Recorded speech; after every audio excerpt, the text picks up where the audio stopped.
Hi guys, welcome back to the channel. Today we'll be diving into a few more Linux commands. Some of these commands would be like sort, wc and more. So let's get started. The first command that I will be diving into is the sort command in Linux. The sort command is a command which is used to arrange the lines of a file either in ascending or descending order. To execute this, the basic syntactical structure of using this specific command would basically entail sort followed by the name of the file. This is the basic command structure.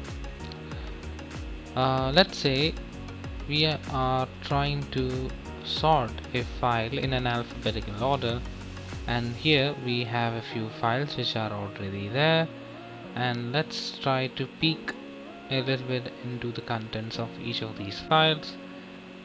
As you can see, the file called names.txt is a list of names.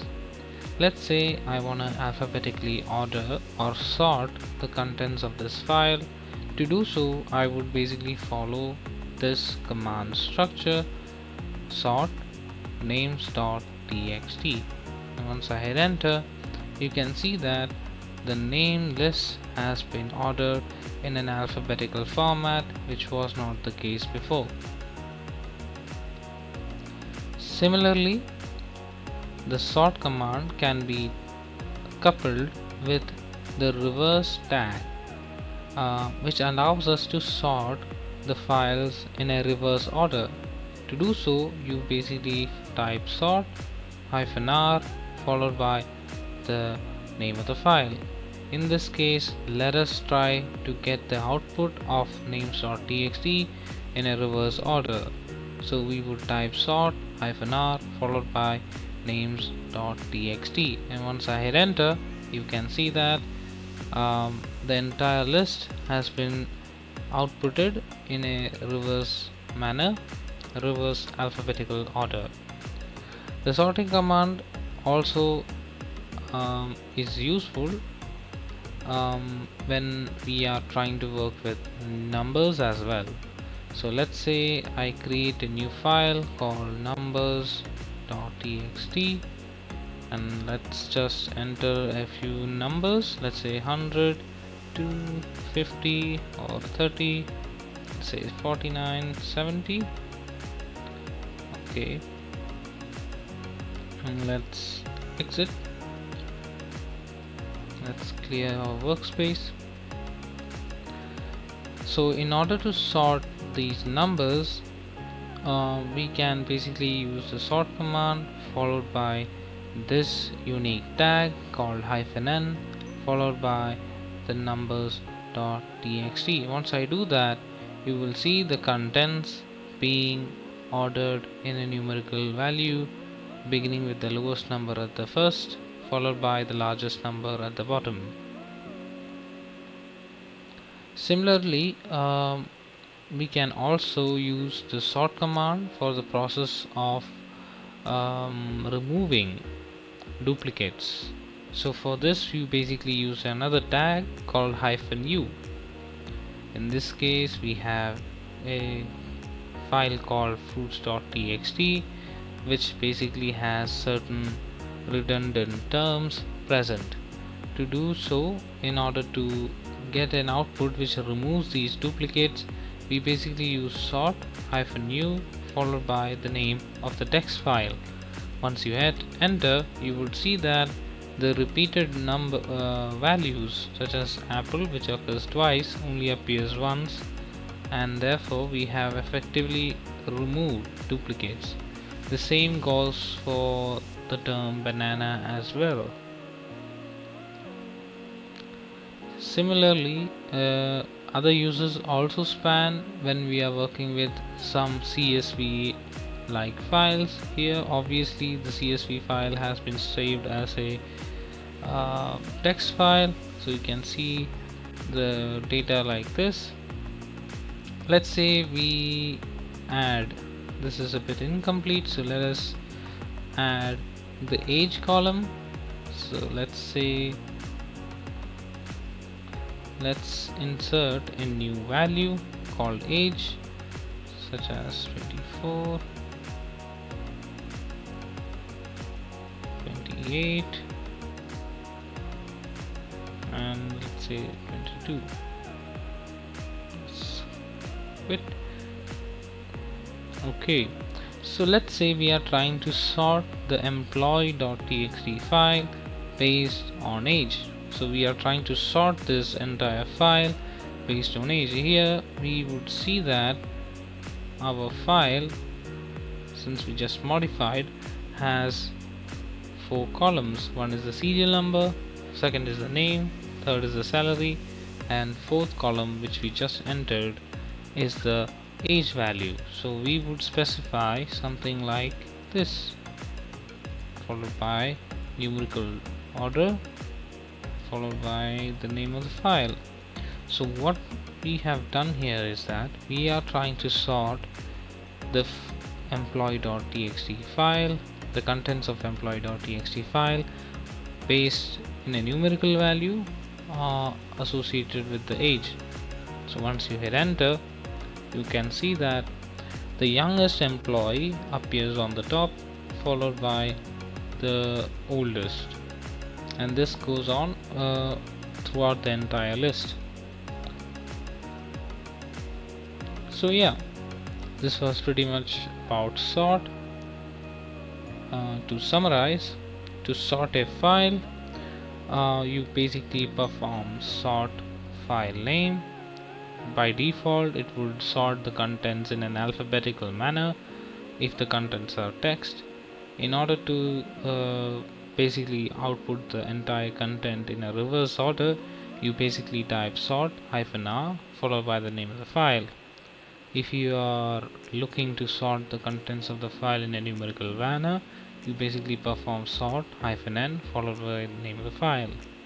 In order to remove the duplicates in a file, you basically combine sort -u followed by the name of the file. Similarly, in order to sort the contents of a file based on a specific column value, this would be the specific structure that you would be following.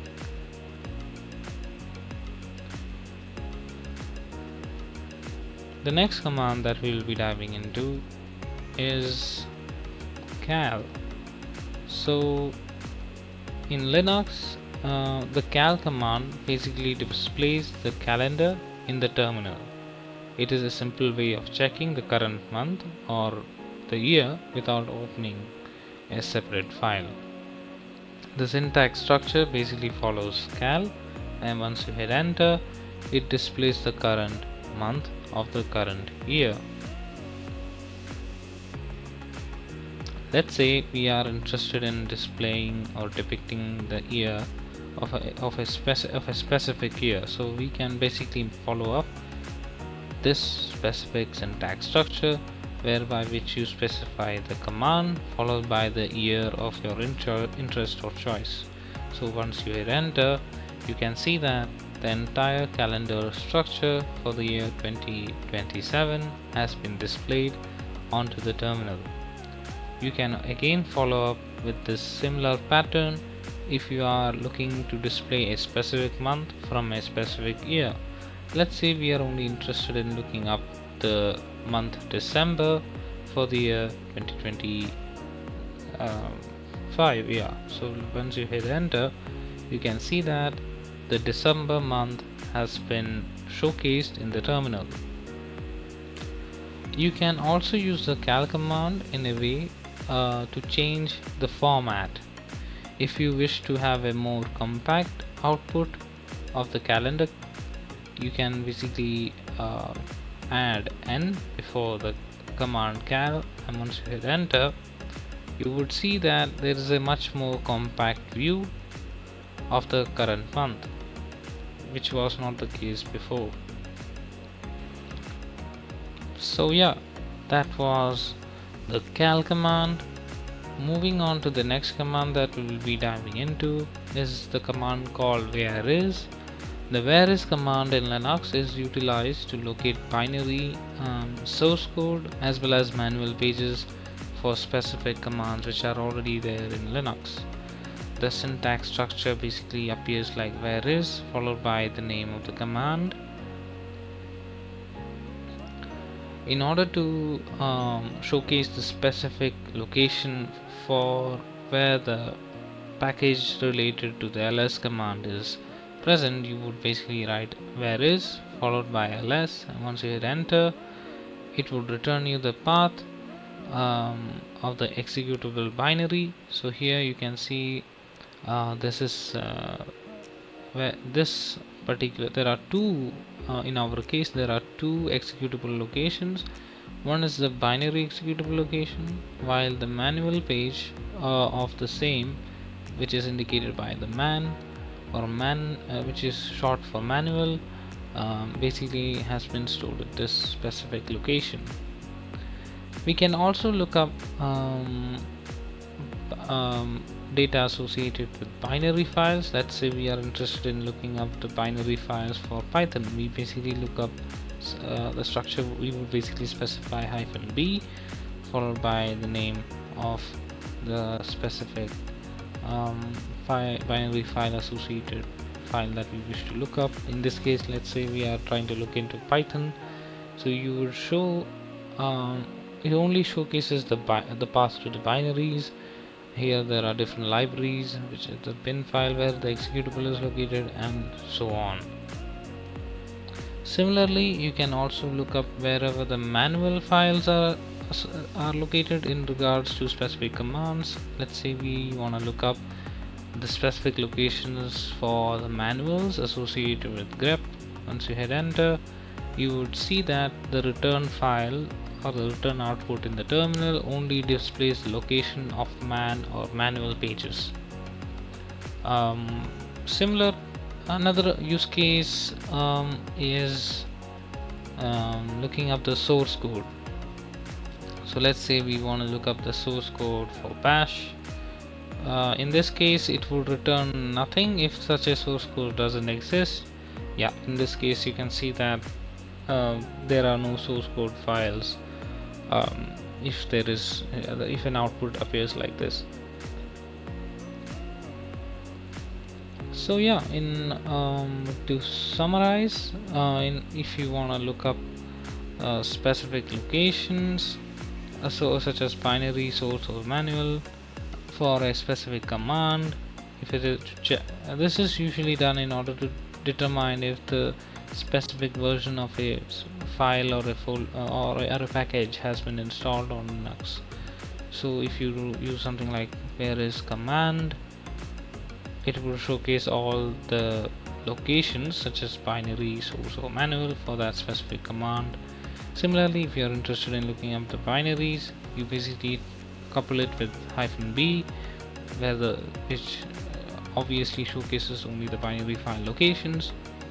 If you follow up with -m, the manual file locations will be shown, while if -s is used, then you would only be shown the source file location for the same.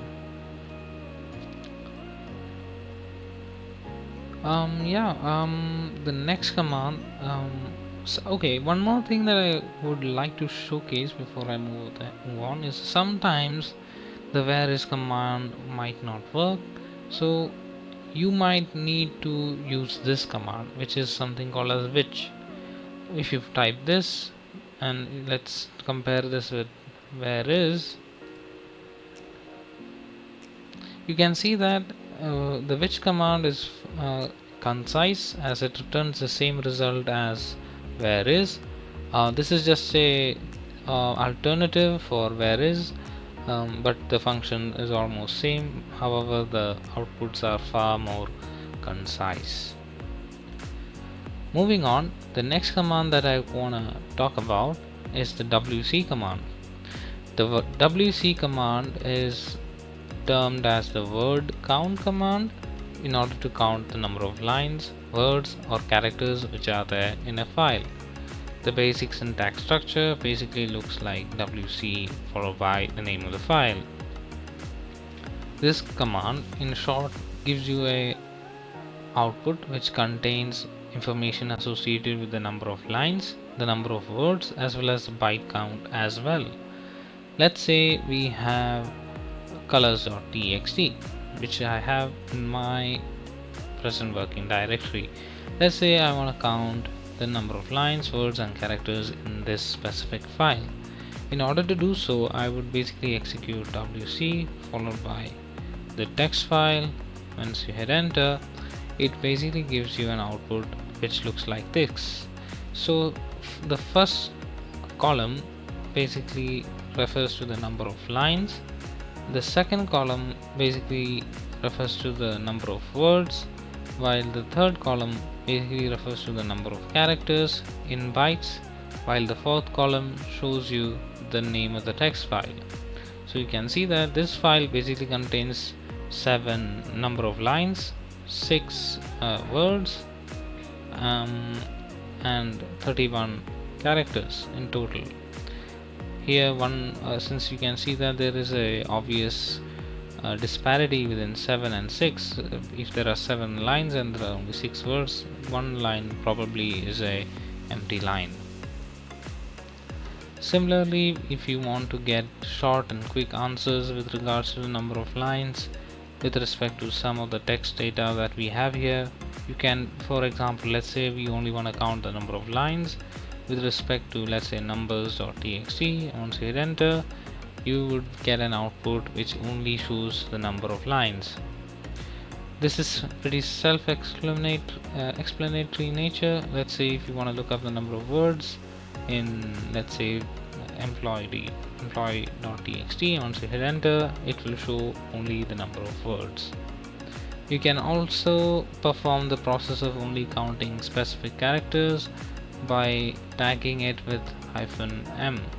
Once you hit enter, employee.txt basically has 81 characters, which would also be inclusive of the spaces and new line characters. Let's say we want to perform counting the number of bytes, so you basically use -c. Once you do that, you can see that it would only count, since the best way to compare if the values of the number of characters and number of bytes are same, you can basically see, you can quickly do that by tagging it with -m and -c, since obviously the bytes and the characters are going to be counted as the same. Similarly, you can also use the word count command in context of multiple files together. By default, let's say you can just specify wc followed by the next files, followed by one file after another in a consecutive manner. Once you hit at that, you would see that you would get a much better, clearer picture as it shows the information associated with each of these files one by one and individually. You can do the same process as before by tagging it with -l or w or m or c to get specific data, but the only difference here is that you are now doing the process for multiple files at once. So yeah, in order to wrap, the way to use wc command, or the syntax structure of wc command or word count command, is wc followed by file name. If you want to count the number of lines associated with a specific file, you basically type -l. If you are looking for number of words, you type -w. If you want to know the number of characters, you basically use -m. If you want to count the number of bytes, you use -c. Same, and if you are interested in getting the information associated with multiple files, you follow the consecutive structure for this specific command. So yeah, I guess that wraps up for today, and I will see you in the next one. Bye.